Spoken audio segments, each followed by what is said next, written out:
Yes, welcome back to another workshop video. You have seen I've been traveling a bit. I've been to Goodwood, which was really exciting. I recommend to watch the other video, and it's a place to be, and we will definitely be there next time again.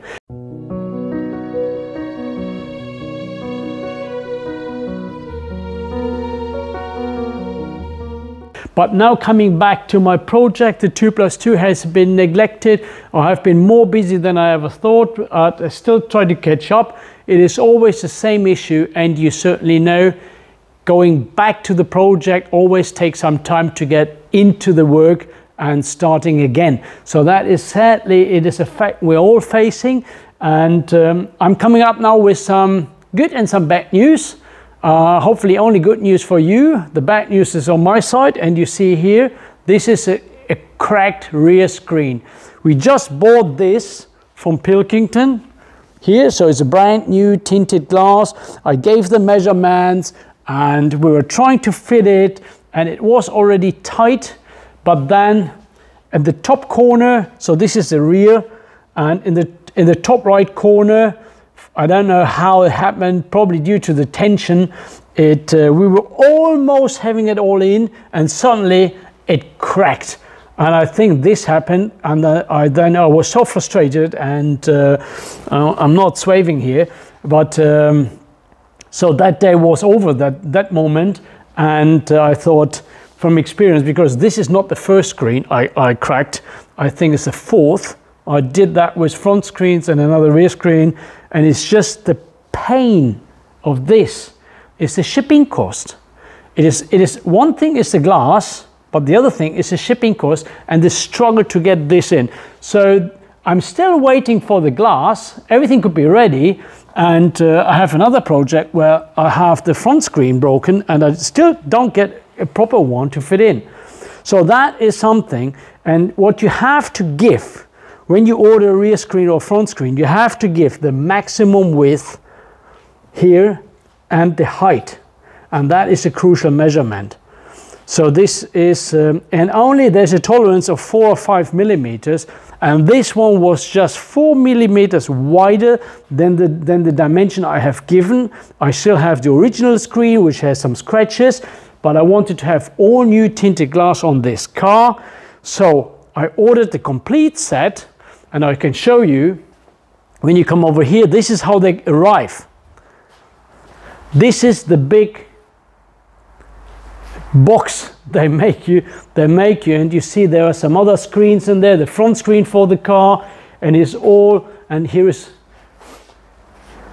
and I got this, you can imagine, this is done by Pilkington, and you have to pay for the crate, and it is just a mess and a pain with these glasses if they don't fit.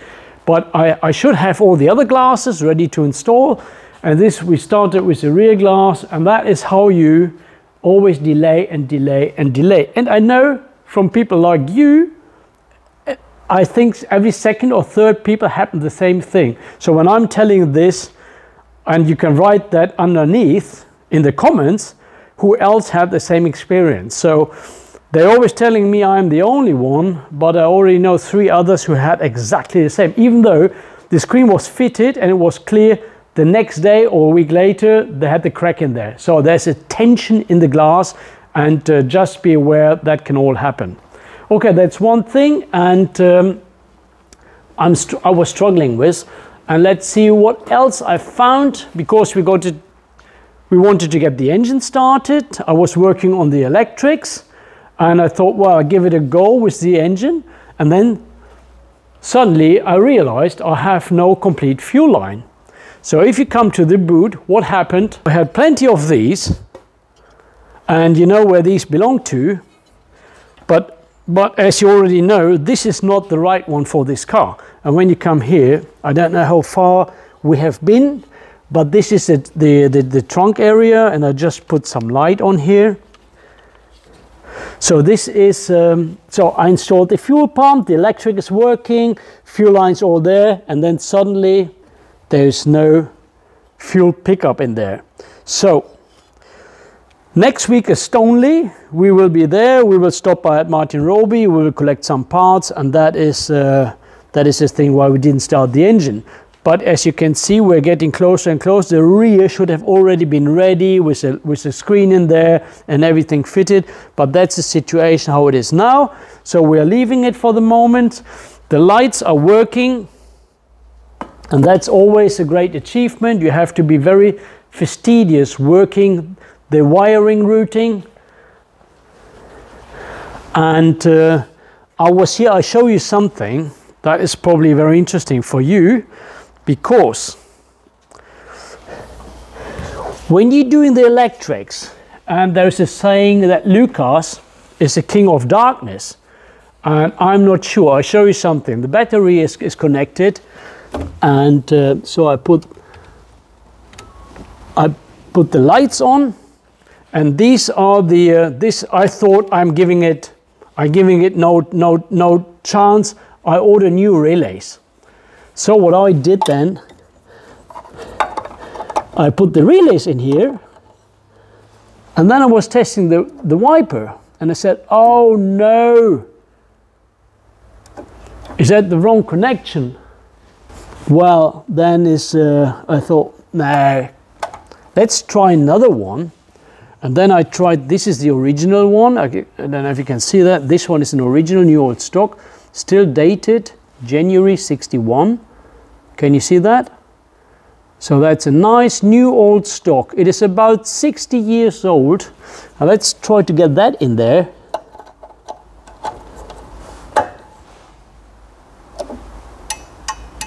And how nice is that? It is a serious click, click, click, click in the right speed, and it makes the right noise. How smart is that? So, who is saying the old stuff doesn't work? That is an original one, as you can see. And then since I knew this is all working, I thought when this is working, this is the new old stock 61, I thought, well, give it a try with the 64, and then we see if this is working, just to prove that the old stuff is still good. So this is 364. Was that 864? That's 864, and so that is exactly 60 years old. And let's see if this is still working. So get that back in there, and let's see. And is that a noise? That is what I want to hear here in a classic car. That's just perfect and lovely. And you see in the front it is lightning already, and the rear. Let's go to the rear if that is. So it is flashing the right way, and that is. So when it doesn't work the first way, you better test your equipment before you start stripping all the electrics again and start it all over. So in this case was just the relay which didn't work. So I'm putting back the 61 because this is a 66 car, the 166 original. So that is what goes into the car. So this is what it goes into the car. It is a new old stock 166 that will go in here, which is original Lucas, and we test again.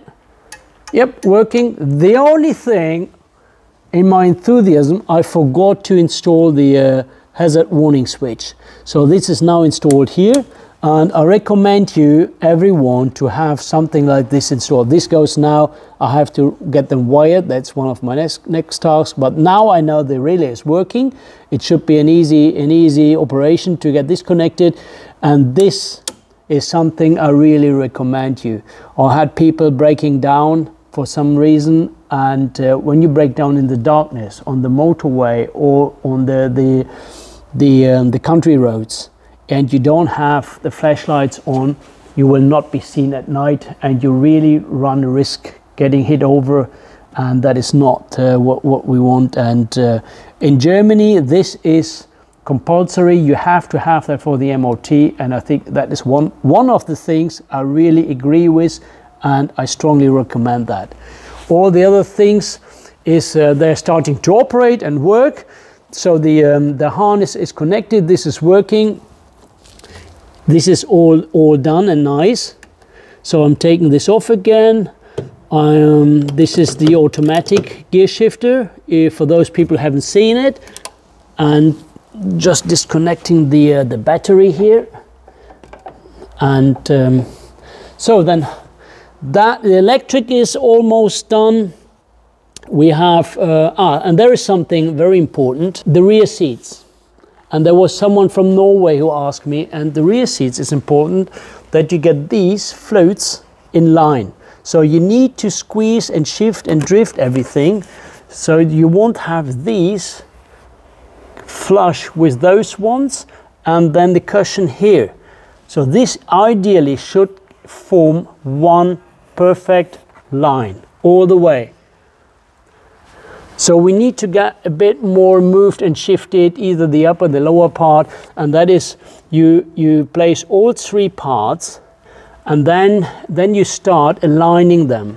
So that is an important task. And someone asked me about these side panels. They couldn't fit it in, but basically there's a metal piece under here. I go to the other side.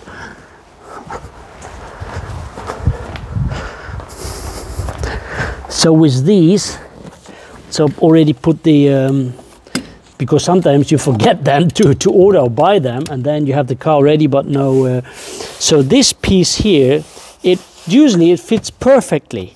It is aligned here, it is aligned here, and there are some screws to fit into the body shell, and when you take it off, the holes should still match with the metal.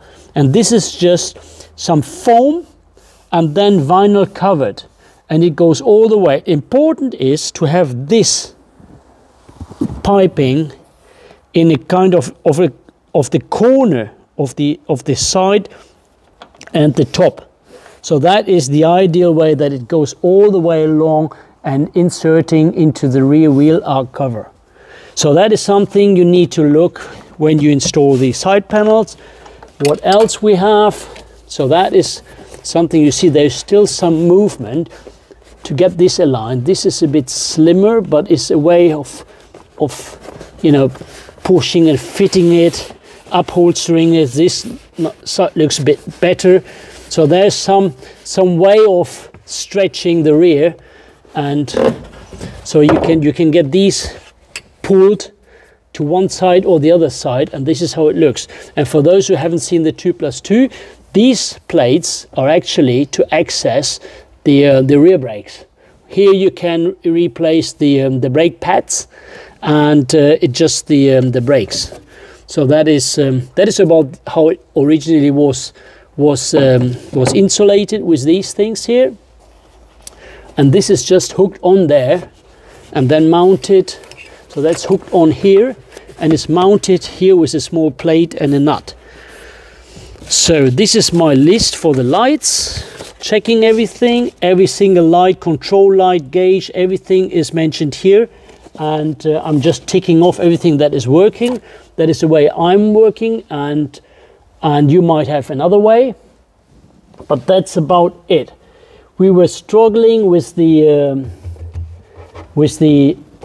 glove box, the inside that was broken, and because you have the flap here, the cubby, this box is a bit different. So you need to work on it to make it fit, because it is due to the flap here. It has a different. It is not straight to the cutout here, but it's a bit further back. So that is something we had to elaborate, and that is something you need to know. What else? Yeah, we have the engine ready, installed, the carbs are set up, everything. It's just that we do not get the fuel to the front because of the missing fuel pickup. I'm coming to the other side, and I tell you the sequence. The thing is, when you're reassembling the car, is which order you mount the contrails, the lights, and the chromes here. So you can do, first thing is you need to mount the seal retainers in the rear for the quarter lights. Then you have the lower contrails, which are then be screwed on, which is the second step, and the third step is to install the rubber seals. And only then you can install the quarter lights. When this is all done, as you can see here, There's no other way around. You cannot mount these because you still have to mount the seal retainers. So and here is the seal retainer on the B post, and there's another seal retainer, as you can see here. This is riveted on. This is the first thing, and only after that is riveted on, you can screw. Here are the screws, and here you're screwing the contrail against the body, and that is how you get this on. And the same is here. So once the contrail is mounted, and you have all the seal retainers, then you start using this. This is different from the other cars. The 2+2 is using this type of seal, and it already has a little bit of a shape. And this is, they have some corners defined in some positions. So this goes in here, and this will be installed here, and only then you're doing the doors, and that is our next thing. We will install the doors, and we'll then, when we have the empty doors mounted to the hinges, we will then complete the doors while mounted on the car, and we will always try to close and fit the doors with the frames in there. And then by that time, hopefully that is done within the next week, and then we should get the engine started. And when the engine is running, we close the desktop and install the glass, and eventually we will apply the rest of the chrome on the outside, and then we start test driving and yeah, just improving noise and other things. So it looks pretty close to the finish. And I think if all the parts will be there, it will be less than 4 weeks of assembly. But as you know, I will be away to Stoneleigh next week, and there's another break, and then we might still wait for some parts. This obviously is the original steering wheel, and I like to keep them. Here, the engine bay is almost done. I think everything is ready to use. I have filled up the gearbox oil, and you don't get the complete capacity in it while it's standing. You need to rotate the torque converter, and then it's spreading, so make sure you don't fill it all up. But when you start turning the engine, you can refill, you have to refill. And now we have a look at the front, where the lights are installed, and that is always a nasty bit. And just showing you how it looks inside for those who haven't seen it. So this is the inside of the bonnet, and make sure you have all the clips here fitted, and further in there you see where that is mounted. You see the lights there, the clips here. See, they must be over here somewhere. And so that is all to avoid rattling and vibrations. This light, the yellow purple one, is for the horns, which this car has mounted to the engine frame, but that connector is only available for both cars. So the early cars, they had the horns on the inside of the bonnet, and the later cars had them on mounted to the picture frame. And the red yellow one is for fog lights, which this car did not have. So that is, you see it again, maybe a bit better. I'm fixing these wires here on the side again, and here this is the cable for the headlights. So that is all ready, installed. The lights are working, and now I show you. This is the other side. It looks equal. You have all the connectors there. The yellowest thing is the anti-corrosion, put some wax. And another thing is this one here has to be painted black all around. And I think that is only because you have the rubber seal sitting here.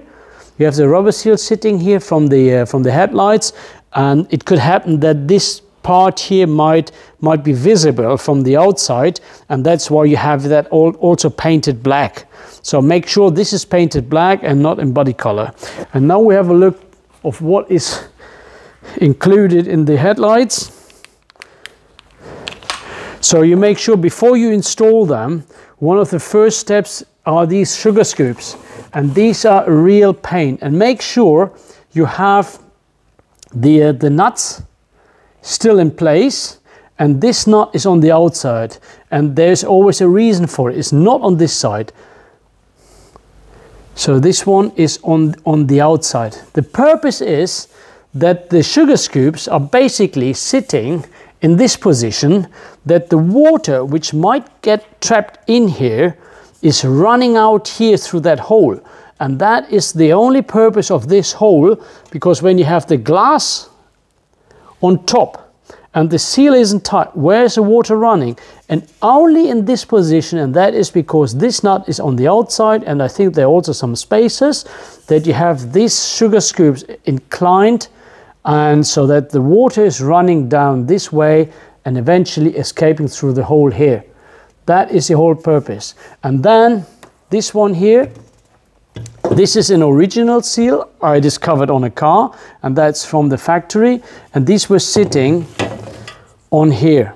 There's on the other side, but you can imagine these rubbers, this one was sitting here, and that's only an example how they come, and very often I see them missing on the cars.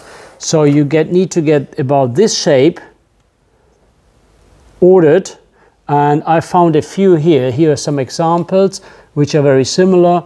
So basically what you do is you get these, and here's a part number. You might search for this. I can't even remember where I got this from, maybe from Cobain's. So that's a part number of this rubber seal, or you can use any one. It's just that is fitted round here, and I'm also putting a seal round here.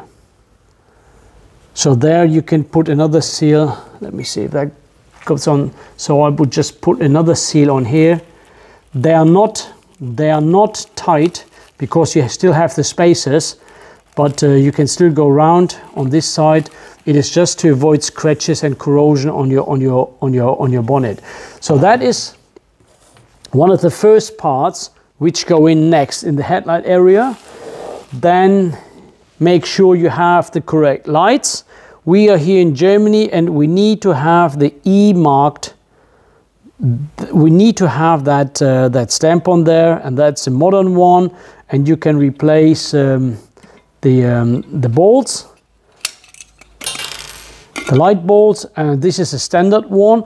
I'm always installing you can get some which are extra light, and they might last a little bit less, but they're really useful, and they really give you such a better light compared to the standard ones. And I don't know how they're called, but you can look them up on internet.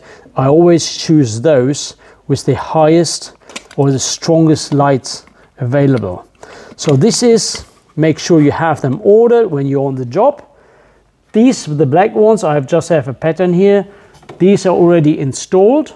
And don't forget the seal between the bonnet and the holder for the lights. These are already replated, and there's a special mounting system. You need to install these first, and then you have these are for adjusting the light, and therefore you need to have special screws, and I have them here. And if you don't have them, you cannot adjust the light direction. And here is what I've collected over the years. So this is the hardware you need to have to. So this is sitting on here, and with this you alter the position of the headlights. So it's in and out, and the spring here is mounted on here, and is held to the bucket. So that is what you need to have, the hardware, and then you have special chrome rings which are then holding the light to this, And very important, you need to have these are the special screws, and they are useful, and you cannot get these chrome bezels here.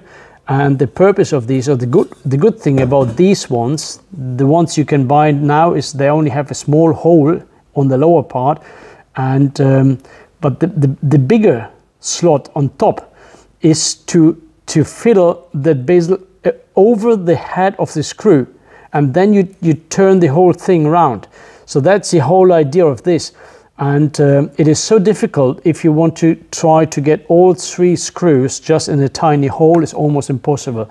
So this is basically, you have the screws already in these positions. You put the ring over, and then you turn it just by a few degrees, and then that's how it holds. Otherwise there's no chance, or very difficult, and takes ages to fill the screw just to a small hole. So that is, make sure you have the original stuff, which makes life a lot easier, and the rest is well, safe saying. Then you need to have, of course, these rubber seals. They go between the chrome bezel and the bonnet. These are the original ones, and make sure you have the correct screws. On the 66 car, these are Phillips heads. On the early cars, these are slotted. And then here we have the original, still very nice, unscratched original headlight lamps covers. So that's about the hardware you need to have when you start preparing the job for the headlights. That can be done when you have everything.